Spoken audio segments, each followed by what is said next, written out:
home sweet home, back here in Florida.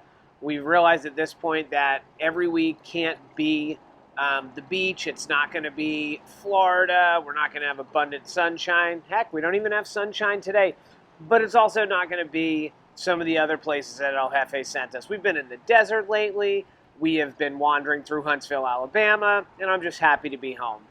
So this week, the baseball playoffs are about to pick up the next round. Expanded playoffs have kind of panned out the way most experts said they would, and Major League Baseball got off the hook because none of the teams that really shouldn't have got past did, except maybe for the Miami Marlins beating the Cubs. But the Miami Marlins are undefeated in playoff series, so nobody should be too surprised. As we go on to the second round, we're going to talk about the AL matchups, the NL matchups, and we're going to find a hot dog.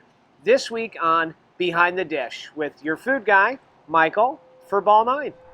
No need to adjust your television sets. That baseball field isn't crooked. It's Tropicana Field here in St. Petersburg, Florida, home of the number 1 seed Tampa Bay Rays in the AL East. Been doing nothing but giving the Yankees fits all year, finishing with an 8-2 record versus the Bombers. Now this game should be here because the Rays have home field advantage in this series, but it's not because Rob Manfred is terrible at commissioning baseball. So we'll be playing this game in San Diego. It starts Monday night. Garrett Cole's going to be on the mound. I predict that the Yankees are going to win this series, but it's going to take 5 games. So we'll see what happens. I think Yankees have the advantage in starting pitching bats. The bullpen's been kind of sideways. The Rays are the Rays. They have excellent coaching. They have really gritty baseball players. This is going to be a tough one. Now, the second series has no shortness of storylines. That is going to be the Oakland A's, and they are playing the Houston Astros, and that game's going to be at Dodger Stadium in Los Angeles.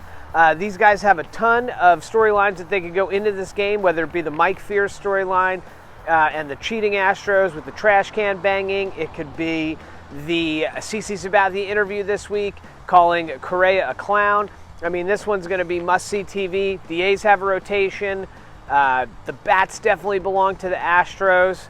Greinke's a wild card. This is going to be must-see baseball if you're a baseball fan. Now, me personally, I need to see an Astros-Yankees ALCS. I'll get on a plane and go out there. I'll find a hot dog wherever it is. I'm not pulling for the Astros. If they could both lose, I'd be okay with that. But I am pulling for the Yankees to win and meet these guys in the ALCS this year. Now, on the National League side, it's a little more fun. So first you're going to have Braves and Miami Marlins, and although Miami Marlins is the Cinderella story of this year's playoff team who has never lost a playoff series, they're going home. Cinderella, the clock striking midnight, the cart's turning into a pumpkin, just in time for pumpkin spice season, and this story is going to end. I got Braves in 3. I think the Marlins might eke 1 game out in that series. It's not going to be very competitive. The Braves are just that good this year. Freeman, Acuna, they got the bats, they got pitching, they got a great fan base, so that's going to be an easy one. Now the other side, the Dodgers-Padres, this gets a little more interesting because I think the Dodgers are the better team, but the Slam Diego Padres have been must-see TV this year, and they are riding a hot streak, and there's nothing more important when you're in the playoffs than being a hot baseball team, and San Diego is on fire. They really played well in this shortened season, opened a lot of eyes, had a lot of fun, hit a lot of slams. I still think Dodgers in 5, so Dodgers, Braves from the NL. We'll see what happens. This is my baseball recap. These are my picks for the next round of the playoffs. Can we please get a hot dog now? Not all Behind the Dish episodes are created equal, and not all trips are going to be this good. If you look over my shoulder, you're going to see where I am. I'm at a picnic table at the beach here in St. Pete, Treasure Island. Why? Because I was in Huntsville last week, and I'm going to be in Baltimore this week. And I'm the food guy, and I deserve a little break, right, El Jefe?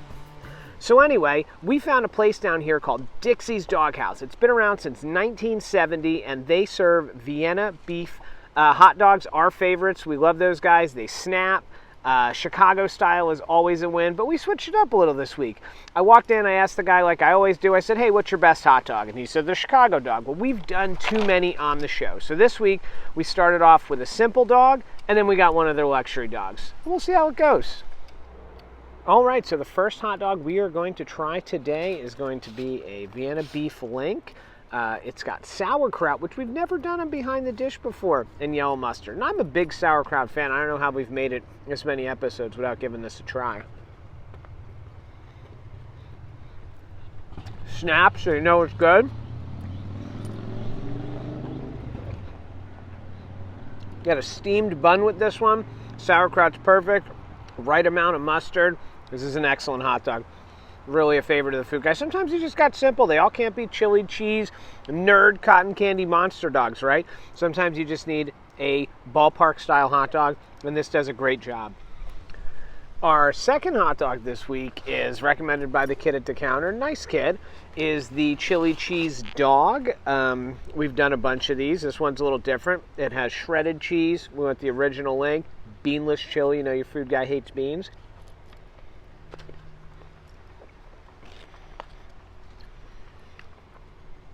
And we went with the Coney Island chili, which is delicious. Man, this is a good hot dog. I'll tell you what, I'm happy we went here. Dixie's Doghouse, a couple more bites, and we're going to rate these things. Well, I think this week we're going to go with our number 4, the honorable mention. There is no shame in that game or that bun. These are good hot dogs. There's nothing wrong with them.